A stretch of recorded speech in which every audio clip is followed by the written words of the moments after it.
At bago tayo magtungo sa ating talakayan, alamin muna natin ang ilan sa mga updates ng CICC mula kay Yusek Aboy kaugnay ng sinabi ni Pangulong Marcos sa kanyang podcast tungkol sa AI.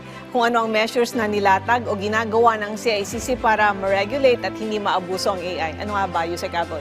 So, gaya ng sinabi ng Pangulo, no, ang maganda sa AI, this is, kailangan maintindihan ng mga kababayan natin kasi marami pa rin talaga hindi nakakaintindi that AI is just a tool. Isa lang siyang kagamitan or isa lang siyang technology na ginagamit ng mga tao. Ang dapat i-regulate dyan yung tamang paggamit ng AI. Kasi whether it's used for good, for benevolence, or for harm or destruction, nakabase yan doon sa tao eh. So kami ho sa CICC, tutukan pa rin namin yung mga threat actors na gumagamit ng whatever technology, including AI, sa paggamit nito sa mga gawain at panloloko at paggawa ng mga krimen.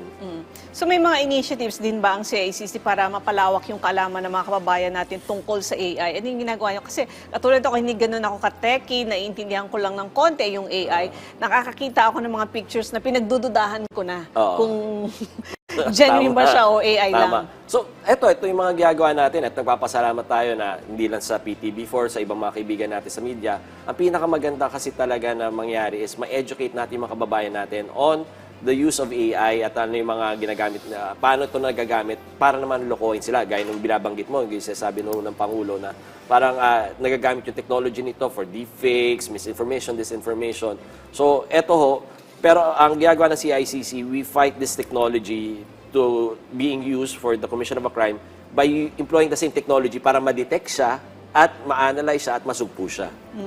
So nabanggit din ng Pangulo yung paggamit ng AI para mapuksa yung korupsyon at maiwasan ang anomalya sa proyekto sa gobyerno. Gaano ito kahalaga, Yusek? Napakahalaga niya. No? In fact, na magandang usapin niya na nasa Senate, sa Kongreso. One of it is yung blockchain law natin, yung immutable ledgers ng government na pag halimbawa nag-enter ka ng mga data doon, hindi na mababago yun. Kung mabago man yan, nakalagyan. So very transparent po yan. Tapos mapapabilis nito yung, for example, sa technical working group ng ICI, kailangan din namin yung use ng AI para naman doon sa case build-ups natin, doon sa assets recovery natin. So we're looking to the use of AI para mapabilis yung pagkukulate at ng mga ebidensya at documentation para mapabilis yung trabaho namin doon sa TWG ng ICI. So kung hindi na siya mababago, sabi niyo kung nandun na siya, naipasok na siya sa tawag nito, sa recording ninyo ng data. So kung AI yun, ibig sabihin hindi na mababago yung na AI. Hindi siya hindi mababago. Immutable siya. Ibig sabihin, lahat ng pagbabago doon, kung gusto, halimbawa may honest mistake, may ledger pa rin siya nung sino yung nagbago, sino yung credentials na nagbago niyan. So, hindi mo na maano yan. In fact, the full scope of transparency nandun na pag na-adapt na natin yung AI-backed na blockchain natin. So kumbaga, makikita mo sino yung last touch. Tapos kung sino binago, ano yung binago niya, ano yung previous entry, ano yung new entry, di ba? So, again, it opens up transparency and accountability naman doon sa mga humahawak ng mga data na yun. Okay, ito naman, dahil marami pa rin yung nag-online shopping ngayong Pasko, may mga nabibiktima pa rin ng scammers. Ano yung patuloy na paalala ninyo sa publiko, Yusek? Doon sa mga nagsha-shopping ng mga pamasko, gaya ni Weng, kung bibigyan niya ako ng pamasko, kailangan maging maingat ho tayo.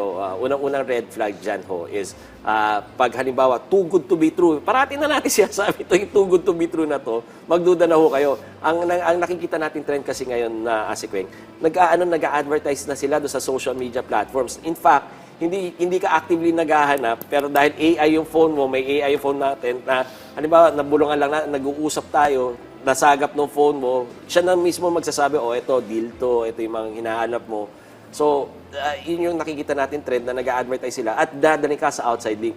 Ang paalala natin sa mga kababayan natin, don't transact off-platform. Ibig sabihin, doon lang kayo sa platform na yun mag-transact. Mag-transact kayo doon sa mga apps na trusted natin na marketing and shopping apps. Kasi may additional layer protection yan. Binivet yan nung una ng App Store, ng Google Play, binivet nila yung mga apps na to. And second, yung mga platforms na to, meron silang internal mechanism for returns, for refunds.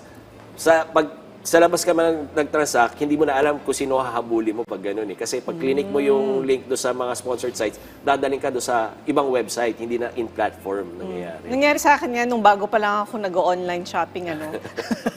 Tuition fee na yan. Bihira na nga lang.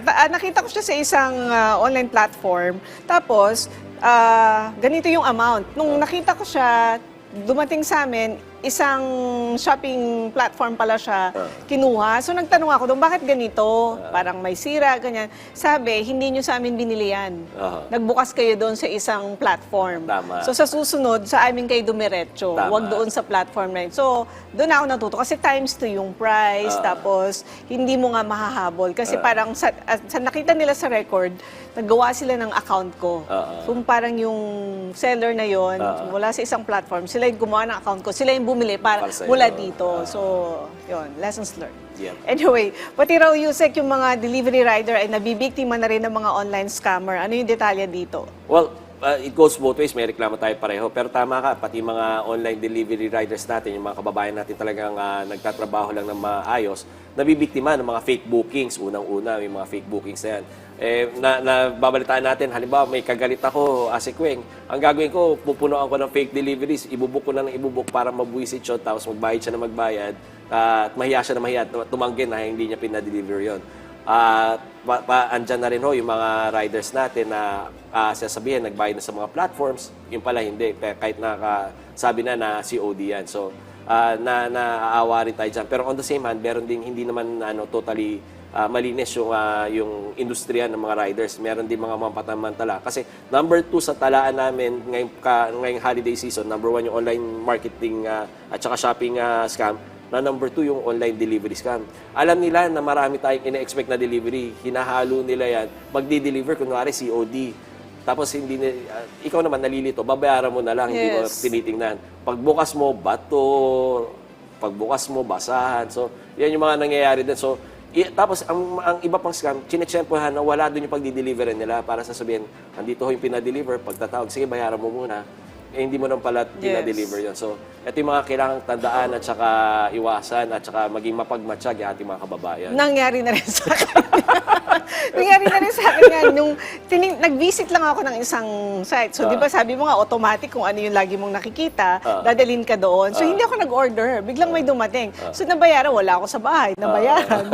Pagbukas ko, ang pangit, hindi mo nag-order ng ganito, di ba? So, ganun nga. Pero, quite a long time ago, meron din akong na-cover na ganyan, na parang item, bato yung laman. Nakalata pa siya. Tapos, nung ni-raid siya ng NBI, meron silang hub, nandun silang lahat, yung mga comments nila, puro positive. So, nagtatrabaho sila doon sa platform na yun para mag-comment lang ng positive. Pero, may isang umamin doon na naglalagay sila ng mga items na mga ganon. So, tapos, yung mga nangyayari, pag kinukuha nila yung mga items, bigla na namang, pansinin mo ngayon kapusangan, ang daming mystery bags, ang daming mystery boxes, kung ano-ano yung laman. Kasi yun yung mga nakukuha na, kasi hindi mo na maibenta kung sino-sino. So, ibenta mo na lang sa package. Ganun nangyayari ngayon. So, kasi hindi mo na mahabol yung seller.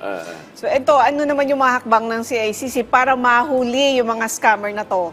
Ito naman, andyan yung online threat monitoring center natin, 24/7 yan, para bantayan yung mga insidente ng ganito, mapa-take down yung mga whether it's a marketplace or yung mga accounts inside those marketplaces ng e-scam na yan. Tapos, ginagawa natin investigasyon. Ang maganda ngayon, because of the SIM card registration law and the advancement of the technology, hindi na masyadong nakakapagtago itong mga taon to. At nakikipagtulungan yung mga platforms para ibigay yung mga credentials nila, lalong-lalo na pag may mga scam sa ganito. So, pagkas ito, ipapasa na natin sa law enforcement partners natin para naman sila yung mag-conduct ng mga paghuli dito sa mga taon to. So, dapat matuto yung buyers at ito ng mga sellers, dapat matuto rin na kapag sila ay, kumbaga may red flag na, no? Sa kanila, may reklamo sa kanila. Sana naman, tigilan na nila yung panloloko kasi... At saka ang sinasabi natin sa mga kababayan, even if hindi kayo nabiktima, tinangka pa lang kayong biktimahin or alam nyo na, nahuli nyo na yung red flags, i-report nyo rin sa amin sa hotline 1326 ng CICC para mapa-take down na natin yan at magawa na natin ang action yan. Kasi ayaw na natin makapambiktima sila ng iba pa natin mga kababayan. Correct.